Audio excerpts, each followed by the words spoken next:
Meus amados irmãos, a graça e a paz do eterno de Cristo esteja presente na sua vida, esteja presente também na vida de sua família. Bom, agora estamos estudando o capítulo 2 da carta de Paulo de 1 Tessalonicenses, tá bom? Vamos ver o que essa carta tem a nos ensinar. Bom, novamente, nesse estudo eu não vou falar 1 Tessalonicenses capítulo 2, não, porque o estudo é só do capítulo 2, vamos nos prender apenas nos versículos, tá bom? Versículos 1, 2 e 3 dizem assim: Porque vós mesmos, irmãos, bem sabeis que a nossa entrada para convosco não foi vã. O que é que Paulo está dizendo? Que quando enxerga Tessalonicenses não foi em vão. Tinha um propósito. Versículo 2: Mas, mesmo depois de termos antes padecido e sido agravados em Filipos, como sabeis, tornamo-nos ousados em nosso Deus, para vos falar o evangelho de Deus com grande combate. O que está dizendo? Que Paulo só foi para Tessalônica porque ele teve um problema na cidade de Filipos, ou seja, com os filipenses. Que Atos explica melhor isso aí, tá? O Atos dos Apóstolos. E assim eles tiveram a ousadia de ir para Tessalônica pregar. Às vezes passando por uma dificuldade, para que possamos ter a oportunidade de pregar para outras pessoas. Isso é interessante. Nós somos cristãos. Temos que ter essa sabedoria. Versículo 3: Porque a nossa rotação não foi com engano, nem com mudícia, nem com fraudulência. Ou seja, quando Paulo foi pregar o evangelho, foi exortar o povo, ele não pregou falsa doutrina, ele não concordou e não viveu o que a Bíblia considera imundo e nem com fraude. Tá? Como vemos hoje várias igrejas cheias de fraudes e escândalos aparecendo, com os apóstolos não tem isso. A igreja de Deus não tem engano, não tem mudícia e não tem fraude. A real igreja de Deus não tem nada disso. A igreja somos nós, não é uma placa, não é uma denominação. Não confundam. Então, se aonde você está, a sua igreja, a sua instituição religiosa ou seu líder te engana, ou pratica imundície, ou tem fraude, meu irmão, segundo a segunda Bíblia, eles não são de Deus. Aí vem aquele ditado: ah, mas todo. Aí vem o velha desculpa que todo mundo é pecador. Para Deus não tem isso. A igreja de Deus é sem mácula. É sem mácula. Os apóstolos é sem mácula. Você vê os apóstolos cometendo isso aqui? Não, você não vê. E os apóstolos não eram melhor que a gente. Eles só tinham a real doutrina e o Espírito Santo. Tá? Não esqueçam disso. Versículos 4, 5 e 6 dizem assim: Mas, como fomos aprovados de Deus para com que o evangelho nos fosse confiado, assim falamos, não como para agradar os homens, mas a Deus que prova os nossos corações. Isso é importante. Isso é importante. Já trabalhei em empresas que se diziam isso, que se diziam aquilo, que tinha que aproveitar o momento para pregar a verdade. Quando eu falava a verdade, você não pode falar desse tema porque fulano não gostou. Meu irmão, com todo respeito, eu não estou nem aí. Eu vou falar o que a Bíblia está dizendo, ou você se converte ou continua no engano. Assim como Paulo está dizendo, eu não estou aqui para agradar homem. Estou aqui apenas para agradar a Deus. Se Deus mandou pregar a Bíblia, eu vou pregar. Sinto muito. Entendeu? Sinto muito. Então aproveita e se converta. Assim como eu me converti, mudei muita coisa na minha vida também. Versículo 5. Porque, como bem sabeis, nunca usamos de palavras lisonjeiras, nem houve um pretexto de avareza, Deus é testemunha. Ou seja, Paulo não estava puxando o saco de ninguém. E muito menos querendo ficar rico, ter dinheiro. Entende? E Paulo coloca, Deus é testemunha. Eu não sou puxa-saco de ninguém. Eu trato todo mundo igual. Eu sou em qualquer lugar. Eu não tenho máscara. Quem me conhece sabe. E nada que eu faço para o evangelho em torno de dinheiro. Entendeu? O meu canal não é monetizado, eu nunca pedi compartilhamento, eu não peço like. Agradeço a você que faz isso, realmente. Você compartilha com outras pessoas, agradeço. Mas o foco aqui é a palavra. Deus é testemunha. A minha situação de Paulo eu falo. Eu estou falando da minha vida. Eu só posso falar da minha vida. Tá? 6. E não buscamos glórias de homem, dos homens, nem de vós, nem de outros, ainda que podíamos, como apóstolo de Cristo, servos pesados. A mesma coisa eu. Várias vezes eu fiz várias coisas pelo Evangelho, por muita coisa, eu não ganhei um tapa na costa. E muitas pessoas chegam para mim, não sei o quê, meu amigo, não estou interessado não. Eu só quero que Deus olhe para mim e fale, esse é meu filho, esse é meu servo. Homem nenhum quero mais saber. Não importa. Entendeu? Eu tenho pessoas que me instruem na Bíblia, eu tenho meus mentores, vamos dizer assim, meus líderes, certo? E a gente conversa de igual para igual, ninguém é maior do que ninguém, e eles me ensinaram. Você tem que seguir a Deus. Você vai seguir a Deus. O que você tem que se preocupar com o que Deus pensa de você. E é isso que eu me preocupo hoje. O que Deus pensa. Tá bom? Se uma pessoa vê aqui um vídeo do canal, não concorda e começa a colocar um monte de coisa, meu irmão, ou você se converte ou não. Tudo que eu trago para os irmãos é muito bem pesquisado, é muito bem colocado, entendeu? Porque eu me preocupo com isso. Me preocupo com a mensagem do Evangelho. Paulo também se preocupava. Eu falo por mim. Tá? Eu conheço outras pessoas também. Eu não vou dizer que eu sou único, não posso ser hipócrita. Conheço outras pessoas também de vários canais que são sinceros com Deus e têm a mesma ideia que eu. Eu conheço. Né? Tem alguns que nem têm canal em rede social, conversam em outras redes sociais, né? E são sinceros com Deus e pensam igualzinho a mim. Quase conversam muito. Versículos 7, 8 e 9. Antes, fomos brandos entre vós, como a ama que cria seus filhos. O que é isso? Muitas vezes, quando eu converso com meus discípulos, com as pessoas, nós temos que ser brandos, mas às vezes temos também que puxar a orelha. Né? Você percebe que Tessalônica é a melhor igreja, uma das melhores igrejas do Novo Testamento. Mas você vai ver Efésios, Paulo chega a chamar eles de burro, né? Porque às vezes assim, tá demais, ou tá tão grotesco o erro, já explicou centenas de vezes no aprende, tem que ter um puxãozinho um pouco mais pesado. Mas Tessalônica não precisa, né? O 8. Assim nós, sendo-vos tão aperfeiçoados, de boa vontade quiséramos comunicar-vos, não somente o Evangelho de Deus, mas ainda as nossas próprias almas, porquanto nós éramos muito queridos. Para você ver que eles eram muito queridos, né? 9. Porque bem vos lembrais, irmãos, do nosso trabalho e fadiga, pois, trabalhando noite e dia, para que não sejamos pesados a nenhum de vós, pregando o Evangelho de Deus. O que é isso? Para que Paulo não dê trabalho. Paulo tinha uma preocupação tão grande com a igreja que ele não gostava de pedir ajuda para as igrejas. E aqui não é dízimo, não, irmãos. Não é dízimo, era oferta. Eu vou deixar aqui no comentário, na descrição do vídeo, desculpe, o vídeo que eu falo sobre o dízimo. Vou deixar aqui na descrição para você assistir. Paulo não recebia dízimo. Paulo não era levita. Ele era de Benjamim. Só que podia receber dízimo é levita e sacerdote. Tá? Então, quando o seu pastor fala, Paulo devolveu o dízimo. Não sei o quê. Paulo devolveu o dízimo, no caso aqui, ele ajudava o próximo com dízimo. E não era dinheiro. Que dízimo nunca foi dinheiro na Bíblia, que também é outro engano que você escuta nas igrejas, né? Seu pastor cada vez mais rico e você cada vez mais pobre. E dentre outras coisas também. Mas eu não vou entrar em detalhe, vai estar aqui na descrição do vídeo o link do vídeo do dízimo.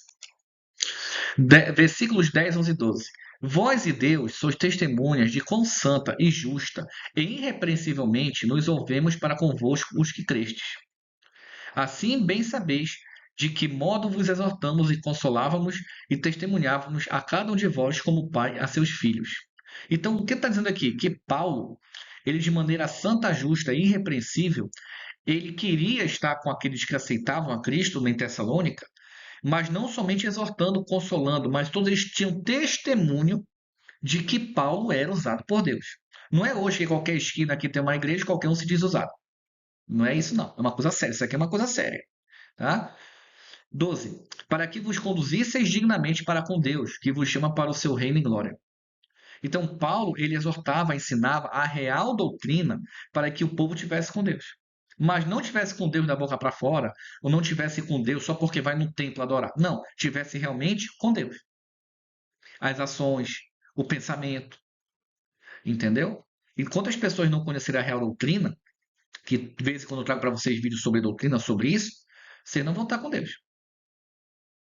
Tá? É muito fácil pegar 2, 3 versículos e esquecer os outros 30 versículos. É muito fácil. Hoje em dia, infelizmente, a maioria dos cristãos, eles só querem a bênção, pega um, dois versículos só, que é mais simples, prega só aquilo e acha que é só aquilo. Não, se fosse isso, é muito fácil. E a porta estreita? Mateus, né? E a porta estreita? Porque larga o caminho da perdição. Hoje em dia, a libertinagem é só ter Jesus e pronto. Não, não. Tem que guardar a Torá válida, tem que guardar os ensinamentos, tem que viver a palavra. Para isso tem que ter o Espírito Santo. Então, o cara tá lá na igreja, fuma, bebe, fala palavrão, assiste pornografia, faz um monte de coisa. Ah, eu sou de Cristo. A porta é larga. É um evangelho barato que está sendo pregado aí pelo mundo. Né? Versículo 13 diz assim: Por isso também damos, sem cessar, graças a Deus, pois, havendo recebido de nós a palavra da pregação de Deus, a recebeste, não como palavra de homem, mas como palavra de Deus, a qual também opera em vós os que creste. Então, Paulo, no versículo 13, está dizendo o seguinte: que ele dá graças a Deus pelos Tessalonicenses que acreditam em Jesus, que creram em Jesus, estarem vivendo a palavra de Deus de maneira íntegra e correta. É isso. Nós temos que viver o que está escrito. Ah, mas o pastor, mais o bicho, mais um profeta, uma profetisa. Fala, esquece. Está na Bíblia? Pronto. Está na Bíblia? Obedece. Não está na Bíblia? Anátema é maldito. Pronto, acabou. Isso é isso. Viver apenas a Bíblia, só a Escritura. Né? Que muitas hoje dizem que vive e não vive nada. Né? O tema não é esse, mas vamos para o 14 e 15. Porque vós, irmãos, haveis sido feitos imitadores das igrejas de Deus, que na Judéia estão em Cristo Jesus. Porquanto também padeceste de vossos próprios concidadãos, o mesmo que os judeus lhe fizeram a eles. Opa! Tessalonicense estava sendo perseguido pelos religiosos. Assim como aconteceu com os profetas. Olha o que diz versículo 15. Os quais também mataram o Senhor Jesus e seus próprios profetas. E nos têm perseguido, e não agradam a Deus, e são contrários a todos os homens. Então, quando eu, por pregar a verdade, eu sou perseguido por esses religiosos, ou você que vive a verdade, você é perseguido, ou você também que prega é perseguido, a Bíblia diz que esses líderes ungidos de Deus, eles não agradam a Deus, não conhecem a Deus, não estão com Deus e pregam um falso evangelho. É isso que Paulo está dizendo, que eles não perseguem. Eu já fui vítima de perseguição, difamação, calúnia, um monte de coisa. E eu conheço muitas pessoas no WhatsApp que eu converso, de vários estados do Brasil, até mesmo no meu Instagram pessoal, e de pregação também. Pessoas entram em contato comigo dizendo que passaram por perseguição por não concordar com os erros, com os falsos dogmas da religião onde eles estão congregando. Meus irmãos, entendam uma coisa: o sistema religioso não é de Deus. Nós não temos que defender placa de igreja, nós temos que defender o evangelho. Apenas o que está escrito. O seu pastor, o seu líder, defende a igreja que ele é pastor e líder. Ele não defende o evangelho. Por isso que tem igreja ali que diz só nós somos salvos. Tem igreja que fala, eu sei que tem. Eu já visitei todas não, né? Mas já visitei a maioria das igrejas cristãs, quer dizer, cristãs, até mesmo aquelas que são chamadas de seitas, eu já visitei.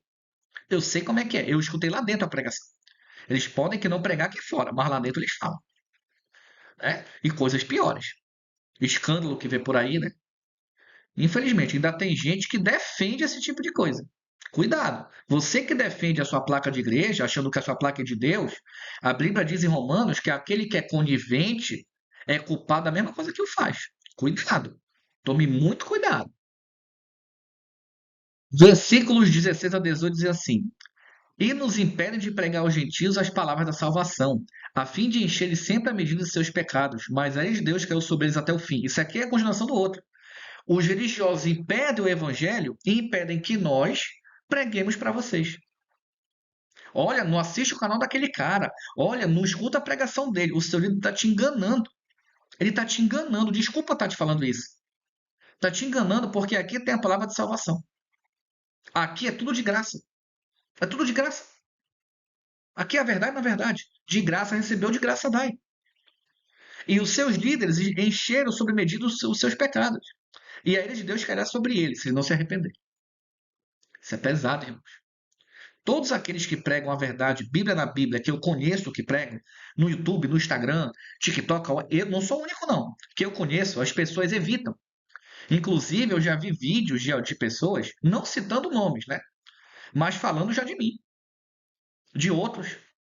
Eu já vi. Até dentro de igreja já me falaram que aconteceu. Porque eles têm medo. Porque eles não querem que a palavra do Evangelho chegue a vocês.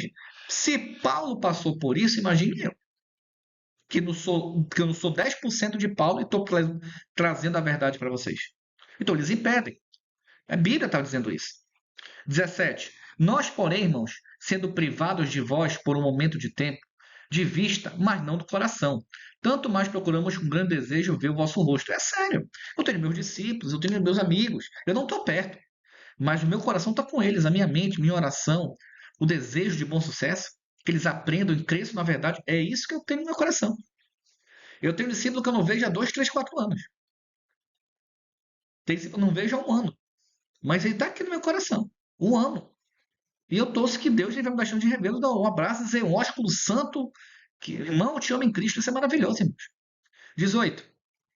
Por isso bem quisermos uma outra vez ir ter convosco, pelo menos eu, Paulo, mas Satanás me impediu. Realmente isso aqui acontece mesmo. Quando você quer ver um irmão, quer ver alguém próximo de você, você quer pregar o evangelho, quer levar o evangelho, o inimigo levanta situações que atrapalham. Eu já passei por isso, muitas pessoas já passaram, você também já passou por isso com certeza, né? Para você ver que estamos no caminho certo. Versículo 19 e 20. Porque qual é a nossa esperança, ou gozo, ou coroa de glória? Porventura, não sois vós também diante de nosso Senhor Jesus Cristo em sua vinda? Na verdade, vós sois a nossa glória e gozo. Agora, Paulo, mais uma vez, está dizendo que a esperança é a volta de Jesus. Qual é a minha grande alegria na volta de Jesus? É você que escuta minhas pregações, se arrepender, ter o Espírito Santo, viver o Evangelho. Isso é meu modo de alegria e glória. Isso é minha alegria. Uma pessoa que chega para mim e manda mensagem, Leone, no Instagram, até mesmo no YouTube. Leone, olha, puxa, assisti tua pregação, não sabia disso. Cara, gostei, muito obrigado, aprendi. Eu me sinto maravilhado. Maravilhado. Por quê? Porque eu sei que a verdade está sendo pregada e o Espírito Santo está levando a verdade através de mim. A mesma situação. E com certeza, quem prega a verdade, não somente eu, você que assiste também é verdadeiro, você é íntegro com Deus, você também tem esse pensamento. Meus irmãos, que Deus abençoe. Que a graça do Eterno continue em vocês até o nosso próximo encontro. Um ósculo santo a todos.